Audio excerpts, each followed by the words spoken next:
శశికాంత్ అయితే ఆనందితో ఎలా అంటూ ఉంటాడు, అసలు మన కంపెనీకి నష్టం జరుగుతుందని మనం అస్సలు ఎక్స్పెక్ట్ చేయలేదమ్మా. ఇదంతా నీ అజాగ్రత్త వల్లే. నువ్వు అజాగ్రత్తగా అప్పుడు అలా రాయడం బట్టే కదా ఇలా జరిగింది. మీ అత్తయ్య గారు అన్న దాంట్లో ఏమాత్రం తప్పు లేదమ్మా. మీ అత్తయ్య గారు కరెక్ట్గానే అన్నారు. దానికి నువ్వు బాధపడవలసినంత అవసరం లేదు. నువ్వు రీబోట్ చేసుకో అంతే అని చెప్పి అంటూ ఉంటాడు. దాంతో అక్కడ ఉన్న ఆనంది అయితే ఏం మాట్లాడకుండా మౌనంగా ఉంటుంది.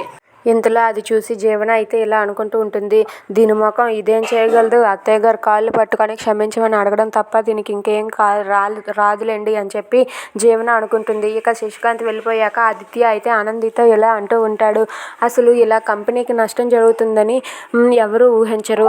కానీ ఇదంతా ఎందుకు జరిగిందో కూడా నాకు అర్థం కావట్లేదు. నష్టం జరుగుతుందని తెలిసి కూడా మనం ఎంత నిర్లక్ష్యంగా ఉన్నామంటే దానికి కారణం ఎవరు? నువ్వే కదా. అయినా సరే నువ్వు ఇలా చేస్తావని అసలు ఎక్స్పెక్ట్ చేయలేదు. అందుకే అమ్మ నిన్ను అలా అందులే. అయినా ఇప్పుడు దాన్ని రీబోట్ చేసుకున్నా ఏం లాభం, మళ్ళీ మనకి అది తిరిగి రాదు కదా అని చెప్పి ఆదిత్య ఆనందితో అంటాడు. అది విని ఆనంది అయితే చాలా బాధపడుతూ ఏడుస్తూ ఉంటుంది. ఇక ఆదిత్య అయితే ఇలాంటి నష్టం ఎప్పుడూ జరగలేదు, ఇదే మొదటిసారి జరిగింది, ఇదే ఫస్ట్ అండ్ లాస్ట్ కూడా అవ్వాలి అని చెప్పి అంటాడు. దాంతో ఆనంది అయితే అలా మౌనంగా ఆదిత్య మాటలు విని చాలా బాధపడుతూ ఉంటుంది.